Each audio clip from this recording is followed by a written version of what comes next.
ওই ফেরেশতারা ডাক দিয়া বলবে, হে আল্লাহর বান্দা, তোমাকে তো এখন আসল বাড়িতে নিয়ে যাওয়া হবে, তুমি বলো না তোমার কবরের আপন কে হবে? এবার ফেরেশতাদের কথা মোতাবেক ওই বেঈমান হলে সে বলবে, যারা আমার গোসল করাইতেছে তারাই আমার আপন হবে।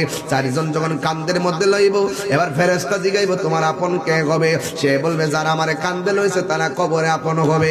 আবার যখন তাদেরকে জানাজার ময়দানে নেওয়া হবে, ওই ময়দানে বলবে, তোমার কবরের ভিতরে আপন কে হবে? সে বলবে, যারা আমার জানাজার নামাজ পড়াইতেছে তারাই আমার আপন হবে। আবার যখন জন্মের মতো কবরের মধ্যে নামাইয়া দিব গো, জিজ্ঞাসা করবি, কে তোমার কবরে আপন হবে? সে বলবে, আমার কবরে যেই দুইজন নামছে এরাই হবে আমার কবরের আপন। এবার দুইজন যখন ওইটা যাইব, বাঁশগুলা যখন বিছায়া দিব, উপর দিক দা যখন সাটাইটা দিব, মিনহা খলাকনাকুম ওয়াফিহা নুঈদুকুম বলে মাটি দিবে, ওয়া মিনহা নুখরিজুকুম বলে মাটি দিবে।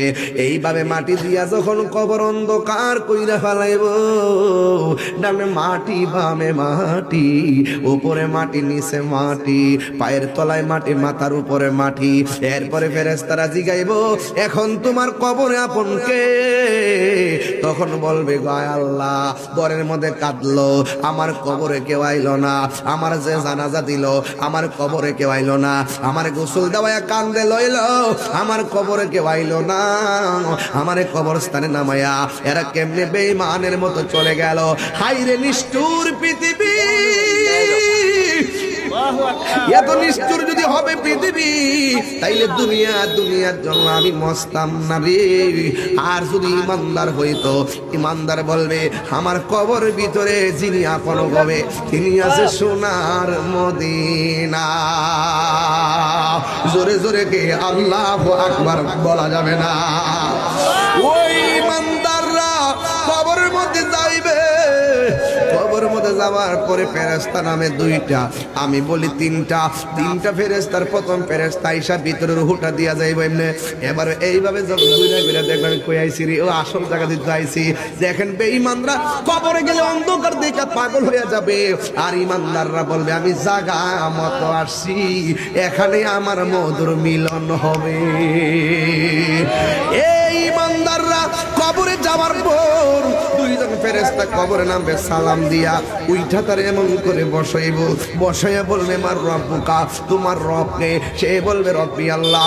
এরপরে বলবে, ওয়ামা দীনুকা, তোমার ধর্ম কি? সে বলবে, দীনি আল ইসলাম, আমার ধর্ম হলো ইসলাম। এরপরে বলবে, ওয়ামা কুনতা তাকুলু ফি হক্কে হাযার রাজুল, এই লোকটা যে আসে তিনি সম্পর্কে তুমি কি জানতে? এবার সে বলবে, তিনি হলো আমার রাহমাতুল লিল আলামিন, যিনি হলো আমার আল্লাহর সাক্ষী, যার কারণে আমরা আল্লাহরে চিনেছি, তিনি হলো রাহমাতুল লিল আলামিন, আমাদের নবী। এই কথা যেই মাত্র বলবে, ওই কবর ফেরেশতার আঙ্গুল দিয়ে দেখে, তাকায়া দেখবে জাহান্নামের আগুন দাউ দাউ করে জ্বলতেছে। ইমানদারে বলবে, এ ফেরেশতারা, আমি তো তোমাদের তিনটা প্রশ্নের উত্তর দিয়েছি, আমার সামনে কেন জাহান্নামের আগুন দেখা যায়? ওই ফেরেশতারা বলবে, ও আল্লাহর বান্দা, যদি তুমি আজকে উত্তর দিতে না পারতা, ওই জাহান্নাম কাছে বরাদ্দ ছিল, এটা তোমারে দেখাইলাম। এবার আল্লাহ ডাক দিয়ে বলে, ফেরেশতারা রে, আমার পাগলের সাথে পাগলামি করিস না, তাড়াতাড়ি জান্নাতের ভিতরে যা, জান্নাতের ভিতর দিকে যাইয়া আমার পাগলার জন্য জান্নাতের গালি চাই না, নিচে বিছায়া দাও। যেই মাত্র নিচের মধ্যে গালিচা বিছায়া দিব, ওই জায়গার মধ্যে সে ঘুমায়া যাবে। যখন শুয়া যাবে, ওই মুহূর্তে ডান পাশ দিয়া সে তাকাবে, তাকায়া দেখবে এত বড় একটা আলো দেখা যায়। এবার জিজ্ঞাসা করবে, আলো রে, আমার কবরে কোনো দিকে ছিদ্র নাই, তুমি কেমনে আমার কবরে ঢুকলা? সে ডাক দিয়া বলবে, আমি কোন দুনিয়ার কৃত্রিম আলো নয়, আমি সূর্যের আলো নয়, আমি চাঁদের আলো নয়, আমি তোমার কবরের মধ্যে এসেছি, আমি হইলাম তোমার